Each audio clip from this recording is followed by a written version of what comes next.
कोई traffic disturb नहीं करेगा। ये तो खुद सरकार पे हमला है। दुख की बात यह है कि सरकार भी इसमें शामिल है।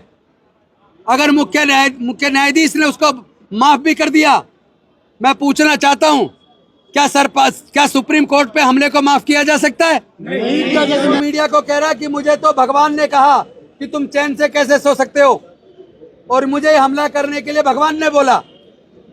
कल को तुम किसी की हत्या करके कहोगे कि मुझे तो ये हत्या करने के लिए भगवान ने बोला। यूएपीए में मुकदमा दर्ज किया जाए, उनको कंटेम्प्ट ऑफ कोर्ट की प्रोसीडिंग शुरू की जाए, उसको जेल में डाला जाए। इसके साथ साथ जिन लोगों ने सोशल मीडिया पे बैठ के खुलेआम कहा कि ये मुख्य न्यायाधीश के सर को दीवार में मार के 2 टुकड़े कर देने चाहिए, और एक अजीत भारती ने कहा कि उनकी कार को घेर कर उन पे हमला करना चाहिए। खाते थे तुम लोग, मजदूरी करते थे तुम लोग, हमारी मार खाते थे तुम लोग, हमारी जूठन खाते थे। आज डॉक्टर अंबेडकर ने तुम्हारे हाथ से जूता छीन के, झाड़ू छीन के तुम्हारे हाथों में कलम पकड़ा दी, और उस कलम के दम पर आज तुम राष्ट्रपति भी बन गए, तुम मुख्य न्यायाधीश भी बन गए, तुम आईएएस और आईपीएस भी बन गए, बड़ी बड़ी कुर्सियों पे पहुंच गए, डॉक्टर, इंजीनियर, जज, कलेक्टर, साइंटिस्ट, प्रोफेसर बन गए। और ये सब डॉक्टर बाबा साहेब अंबेडकर की जो कलम है और जो संविधान है उसकी वजह से बने हो। तो वो ये कह रहे हैं कि तुम चाहे राष्ट्रपति बन जाओ, चाहे तुम मुख्य न्यायाधीश बन जाओ, पर हमारी नजर में तुम्हारी औकात जूते से ज्यादा नहीं है। हम तुम्हारे हाथ से कलम छीनकर जूता पकड़ा देंगे। और ये हमला केवल संविधान पे नहीं है, ये वॉर अगेंस्ट ए कम्युनिटी है, ये वॉर अगेंस्ट स्टेट है। ये तो खुद सरकार पे हमला है। दुख की बात यह है कि सरकार भी इसमें शामिल है। अगर मुख्य न्यायाधीश ने उसको माफ भी कर दिया, मैं पूछना चाहता हूं, क्या सुप्रीम कोर्ट पे हमले को माफ किया जा सकता है? नहीं। अगर कोई किसी की हत्या कर दे, और हत्या जिसकी हुई है, अगर उसके परिवार के लोग कहें कि भी हमारे बच्चे की हत्या हो गई, कोई बात नहीं, माफ करते हैं, तो क्या कानून समझौते की इजाजत देता है? नहीं। मैं एक वकील हूं, 32 साल की वकालत है। ऐसे केसों में समझौता अलाउड नहीं है। और मुझे दुख इस बात का है, जिस सुप्रीम कोर्ट के हाथ में संविधान की रक्षा की जिम्मेदारी है, जो कस्टोडियन ऑफ इंडियन कॉन्स्टिट्यूशन है, उसी सुप्रीम कोर्ट पे हमला होता है। और अभी तक उस सुप्रीम कोर्ट के द्वारा हमला करने वाले के खिलाफ कोई कंटेम्प्ट ऑफ कोर्ट की प्रोसीडिंग शुरू नहीं हुई है। वो खुलेआम घूम रहा है और वो मीडिया को बाइट दे रहा है। उसके पास मीडिया भेज कौन रहा है?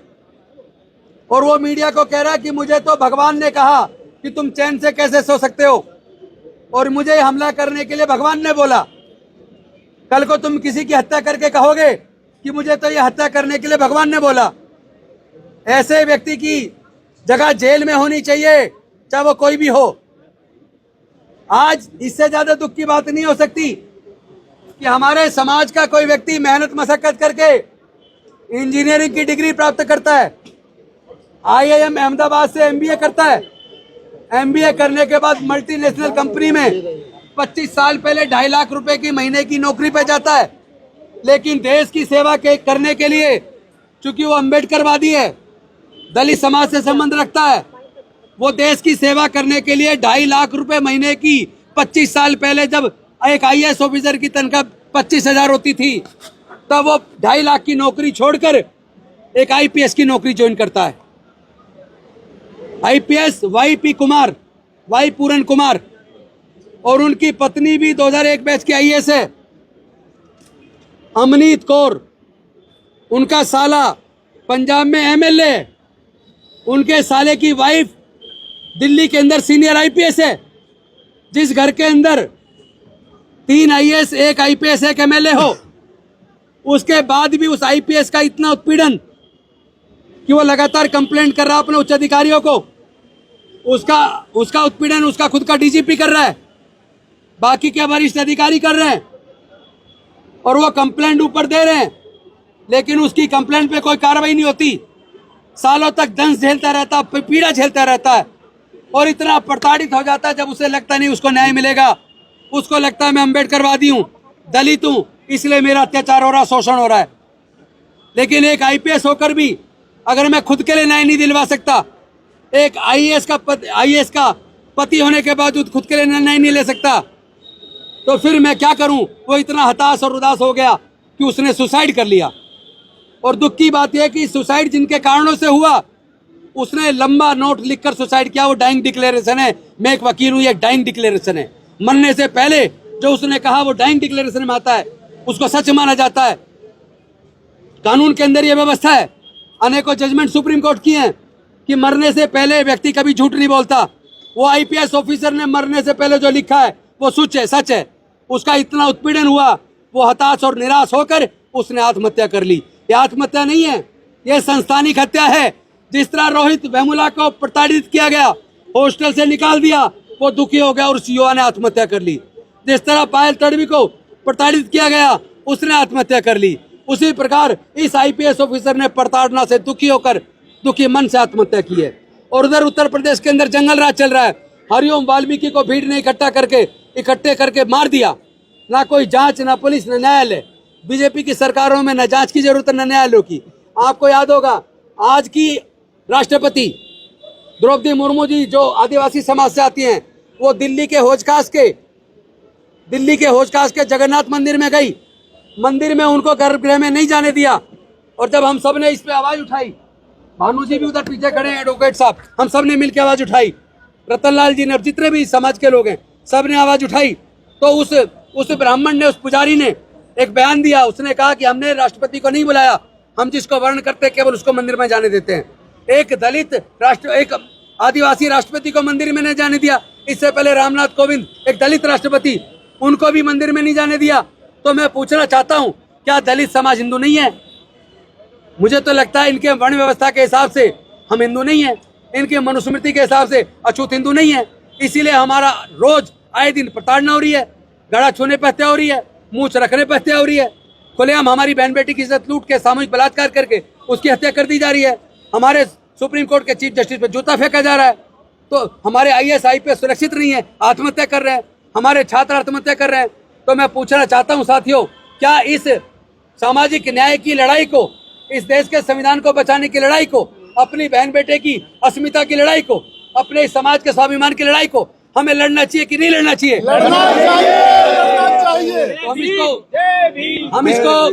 हम इसको राष्ट्रव्यापी आंदोलन बनाएंगे। अभी तो हम सरकार को चेताने की कोशिश कर रहे हैं। आज हमने शांतिपूर्वक तरीके से न्याय की मांग करने के लिए वाईपी कुमार के हत्यारे को तुरंत बर्खास्त करके जेल में डाला जाए, पहली मांग। दूसरी मांग, जिन्होंने चीफ जस्टिस के ऊपर हमला किया उनके खिलाफ यूएपीए में मुकदमा दर्ज किया जाए, उनको कंटेम्प्ट ऑफ कोर्ट की प्रोसीडिंग शुरू की जाए, उसको जेल में डाला जाए। इसके साथ साथ जिन लोगों ने सोशल मीडिया पे बैठ के खुलेआम कहा कि ये मुख्य न्यायाधीश के सर को दीवार में मार के 2 टुकड़े कर देने चाहिए, और एक अजीत भारती ने कहा कि उनकी कार को घेर कर उन पे हमला करना चाहिए, उनके खिलाफ यूएपीए में मुकदमा दर्ज करके, नेशनल सिक्योरिटी का मुकदमा दर्ज करके एनएसए के द्वारा जांच करा के उनको भी जेल भेजा जाना चाहिए। लेकिन दुख की बात है, उनकी जमानत करवा ले बीजेपी के लिए प्रवक्ता जाते हैं। और सबसे बड़ी दुख की बात है, पिछले 10 सालों में लगातार दलित उत्पीड़न के मामले में उत्तर प्रदेश की सरकार नंबर 1 पे, उत्तर प्रदेश में सबसे ज्यादा उत्पीड़न है।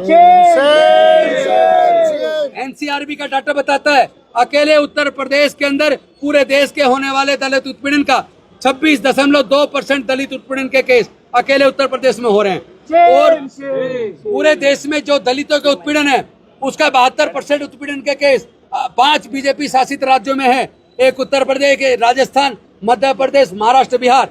तो साथियों, एक बात ध्यान रहे, यहाँ कोई किसी पॉलिटिकल पार्टी का नारा नहीं लगाएगा, ये किसी पॉलिटिकल पार्टी की रैली नहीं है, और ये यहाँ कोई राजेंद्र गौतम का भी नारा नहीं लगाएगा। ये लड़ाई समाज के स्वाभिमान और सम्मान की है।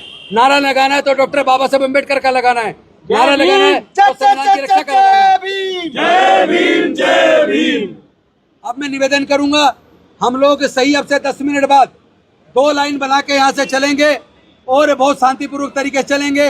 आगे महिलाएं बैनर लिए होंगी, महिलाओं के साथ कोई पुरुष नहीं होगा, बाकी सब लोग पीछे चलेंगे और गैप बना के चलेंगे।